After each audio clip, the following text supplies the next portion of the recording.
திருப்பூர் மாவட்டம் உடுமலை பாலப்பம்பட்டி சித்தி விநாயகர் ஸ்ரீ காளியம்மன் கோவிலில் திருப்பணிகள் முடிந்து கும்பாபிஷேக விழா கடந்த 13ஆம் தேதி கணபதி பூஜையுடன் துவங்கியது. கடந்த 14ஆம் தேதி திருமூர்த்தி மலையில் இருந்து புண்ணிய தீர்த்தம் கோவிலுக்கு கொண்டுவரப்பட்டது. தீர்த்தத்திற்கு சிறப்பு பூஜைகள் மற்றும் மகா தீபாராதனைகள் நடைபெற்றன. தொடர்ந்து கடந்த 15ஆம் தேதி முளைப்பாரி அழைத்தல் நிகழ்ச்சி வெகு சிறப்பாக நடைபெற்றது. மாலை 5 மணிக்கு முதற்கால யாக பூஜைகள் துவங்கியது. விநாயகர் பூஜையுடன் 2ஆம் காலம் மற்றும் 3ஆம் காலம் பூஜைகள் கடந்த 16ஆம் தேதி நடைபெற்றன. திங்கள் காலை 4ஆம் கால யாக வேள்வி சிறப்பாக முடிந்தது. தொடர்ந்து யாக வேள்வியில் இருந்து புண்ணிய தீர்த்தம் புறப்பாடாகி கோவிலை சுற்றி வலம் வந்தது. அதைத் தொடர்ந்து வேத மந்திரங்கள் முழங்க கும்பாபிஷேகம் வெகு விமரிசையாக நடைபெற்றது. பக்தர்கள் மீது புனித தீர்த்தம் தெளிக்கப்பட்டது.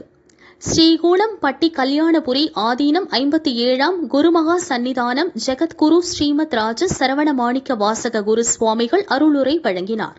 பக்தர்களுக்கு பிரசாதம் வழங்கப்பட்டது. அன்னதானம் நடைபெற்றது. கும்பாபிஷேக விழாவில் திரளான பக்தர்கள் கலந்து கொண்டு அம்மன் அருள் பெற்றனர்.